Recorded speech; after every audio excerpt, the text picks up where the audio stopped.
Hi everyone and welcome back to my YouTube channel. Today is all about my spring sewing plans. Now this year, to be fair, I have tried very hard not to make really firm sewing plans, so this is more of a idea of what I'm going to be making in the next few months more than anything, rather than a strict this is what my vision for spring is going to look like. So I'm going to just dive straight into it. I've got a pile of fabrics here that I'm going to show you, which is what I'm going to aim to use, and I'll just pop up some pictures of the patterns as I go. So one of my favourite things to look really that I've gotten in a while is this piece of crepe that I got from the 50p store in Walthamstow. And yes, I talk about this shop a lot, and yes, it's because it's awesome. I got this from the remnant bin and it cost me maybe £1, less than £1, and I think there's maybe just over a metre of fabric here, which is more than enough for what I wanted it for, which is for a wrap skirt in this colour, in this leopard print, and I think it's going to be amazing. Just imagine it to be like mid-calf length with some cute ankle boots. I just think it's going to look fantastic. I haven't picked a pattern for it yet. I don't know if I'm just going to self-draft something for it, just because a wrap skirt's generally quite easy to do for that, and I've never really liked a lot of the wrap skirts that I've tried and seen in the past, so I think trying something new might be a good idea for this one. But yeah, it's just the best colour. I love it. I really love it. I really hope leopard print never goes out of fashion again, because it's just so good, so good. Okay, the next thing I'm planning to make is with another seasonal colour favourite, lilac. Lilac is all the rage. Lilac is the new millennial pink, guys. Well, at least looking around the shops and stuff, that's definitely where things are going. Again, this is a piece of fabric that I picked up in Walthamstow. You can guess where I shop a lot, right? This is from the Textile Centre from years ago, so I doubt they still have it anymore. This was from their £1 a yard section. So it's almost like a Devore style kind of thing, but not like, these are woven patches, not like a Devore velvet or anything like that. But it's got this quite sheer with this geometric pattern over the top, almost feels a little flocked. It's an interesting fabric. You'd only really, I'll see if you can see a close-up of it. See the textures there, the light there. It's an interesting fabric, one that I wasn't sure what I wanted to do, because anything that I made I would have to line or wear something underneath it, and I wasn't 100% sure. I was kind of erring on maybe a shirt might look quite cool, but I think I know what I want to make now, and that is the Kabuki tee from Paper Theory. It's a really interesting pattern. This is what happens when pattern cutters, like trained industry pattern cutters, turn their hand to the home sewing market. I feel like the patterns that they come up with are just a little bit more interesting, a little bit more daring. So the Kabuki tee is kind of a simple, almost kimono sleeve style pattern, sorry, but it has got this big kind of angular seam for the shoulders, which I think will be interesting to sew. And I think as long as I get a good finish on the inside seams of this, even the fact that it's sheer, I think would just kind of add to the design more than anything, because you'll be able to see those lines a little bit more clearly, which I think will be really interesting. But I really hope, I've not tried this pattern before, I really hope that I like it, because I have a feeling that that could be like my go-to kind of oversized tee for woven fabrics in particular. Okay, the next thing I've got planned, and this is for part of a Instagram challenge that's running at the moment called Sew Bibs, which is to make dungarees, overalls, whatever you want to call them. So this is just some black cotton twill that I picked up from Stoff and Stil. Nothing fancy at all, it's just got the right kind of weight and texture that I was looking for. And I'm going to make the Marilla Walker Roberts Collection dungarees, which I have been kind of so tempted over the past kind of year or so, because I've seen so many lovely versions of it pop up, and I decided just to go for it, and I really hope that it works out. So it's a bit slouchier than other dungarees that either bought or sewn in the past. My favourite dungarees at the moment is actually a pair that I got from New Look years ago, and they still fit great. They're really comfortable, they look great. In terms of the ones I've sewn, I love the burnside bibs. I've made 2 of those, and again, I still think that they're fantastic.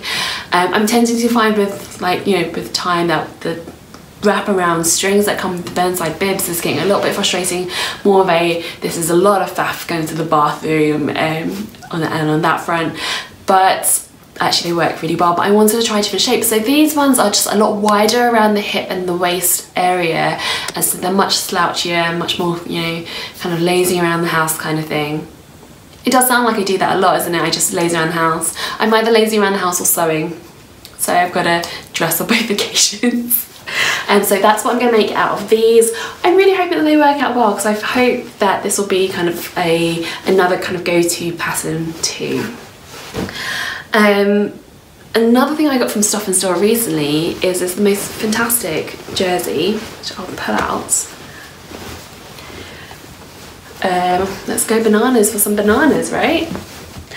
Very large scale cotton jersey print, which I think is fantastic.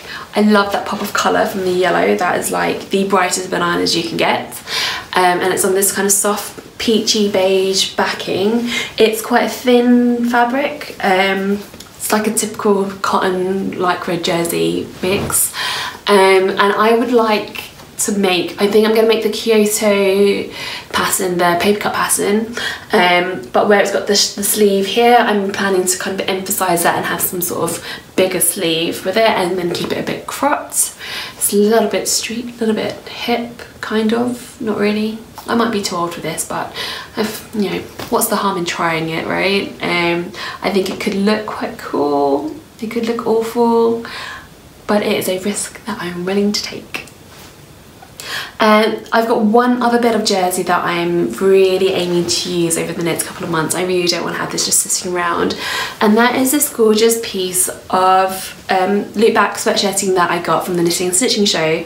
This was from Fabrics Galore. It's Liberty, and this is like as fancy as it gets for me, really. I probably only ever spent this much. I got some Atelier Brunette stuff back in the day, which I never used. I realised that, you know, it was more about the hype rather than something that I really loved, whereas this is actually just something that I really, really love. So if you look closely, I'll put that close to the camera for you. So it's quite an interesting pattern in that up close you can see all the individual waves that have been kind of printed on here, but from far it's just a bit like more like a marl blue sweater fabric, and it's got this kind of deep blue back on the reverse. And I am still up in the air as to what kind of jumper pattern that I should use. I don't know whether to just go for a Linden pattern, go for a Kyoto, or try something new. I've been looking at the Megan Nielsen Jara? I want to say Yara. It sounds like a name that should have a silent J pattern, which has, I like the version with the little tie at the front, and then on the other hand I'm thinking I could just hack a tie onto the front of a pattern that I already have. So I'm a little bit up in the air. I can't decide how fitted I want it, because this isn't hugely stretchy, like that's like barely any stretch in there. I do need to make sure that I pick the appropriate pattern for it, because the last thing in the world I want is for me to cut into this and make something up, and then for me not to love it afterwards, because at £22 a metre, you really need to make sure that you love this sweater afterwards. The last thing I wanted to talk about is another of my new favourite colours. I feel like my tastes have really changed, and I really see a trend in what I'm picking out at the moment.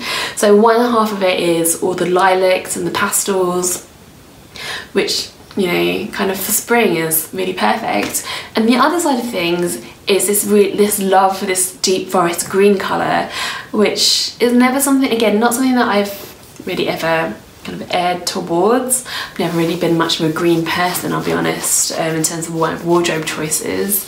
But I have managed to find these 2 lovely prints that I've kind of had in my stash for a while. You may have recognised this one, because I think this was on another plan like vlog or from a while back, which I initially intended to make a kimono kind of cardigan-y, what's the word for it? Some sort of shrug, kimono style kind of thing out of it, and I never made it because I realised that this really wasn't what I wanted from it. But I'm just now looking at it with, you know, when you kind of then not sure what to do with it, you put it in the back of your stash, then months later you look back at it and you're like, oh, that's something that looks amazing, which kind of justifies why you bought it in the first place, I always say. So this has got this dark green background, these mustard and pink flowers. It's really, really lovely. It's very soft. I'm thinking that I am going to make some sort of wide leg culotte out of it. Something maybe like the named clothing Ninni culottes, like this, which has the elastic waistband, or the Ray pants that they do in their Breaking the Pattern book. Whether I'll use a pattern or just try to draft some, I haven't quite decided, but I think that could look really, really good.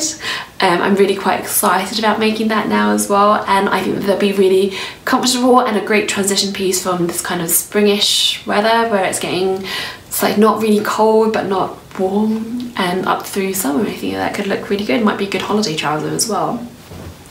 And the last green thing that I had to show you is this.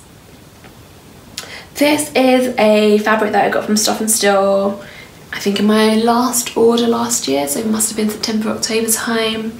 And again, I'll show you a close-up. So it's like a kind of a woodland forest kind of print. It's got flowers, it's got these fern things, and it's got these little bunny rabbits, which are like the best things of it. It's so cute. It's like, from far you'd just think it's like, you know, generic kind of busy florally print, but up close the bunnies are everything. So I think I'm going to be using this for my next Replicating the Runway challenge, which I'm planning to make something that looks like this. So essentially I'm going for a shirt dress with some sort of pussy bow tie on the front. I think I might make it longer than what this one looks like, and depending on how much kind of wiggle room I've got with the fabric, just because I love that length at the moment, but we'll see what happens. I always think that if I cut it to be longer, I can always make it shorter, but if I decide I want to go the other way, you can't really do that, so it's always best to err on the long side if you can. I mean, style-wise, I think this spring, this summer, that kind of length, that maxi length, is definitely something that I am looking towards. I've got lots of plans for lots of different kind of maxi dresses come summer. Whether all my plans kind of pan out or not is going to be debatable.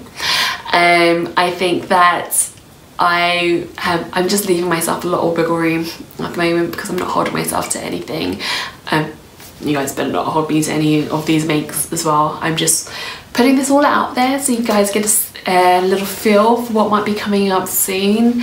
At the end of the day, I like to sew what and when inspiration strikes, and I think that that's part of my creative process, at least, because I've been through the whole planning thing. I've planned out lots of different challenges and planned out wardrobes and drawn out loads of things and made lists, and realised that that's probably not the way that I want to live my life, in terms of firstly restrictions on what I'm sewing, and also I don't think that's how I've ever shopped either, in terms of when I get new clothes. So it's a bit of an odd one to suddenly be like, I want to have a wardrobe that looks like this with only these kind of colours and styles and things like that, which I completely get. I love that you see that, especially things like the 10 by 10 challenge, or people who have those curated minimalist wardrobes. I think it's just not for me. But yeah, that's what I'm going to show you. That's all I've got to show you today, sorry. Hopefully you found that mildly interesting. Maybe, maybe not. I should be back here hopefully showing you off some of those things soon. I really, really, really hope that I don't leave these things too too long in the stash. I really want to be trying to get that baby down as much as I can do. Got too much fabric, just too much fabric. But yeah, stick with me. Hopefully you'll see some of that soon. All right, bye guys.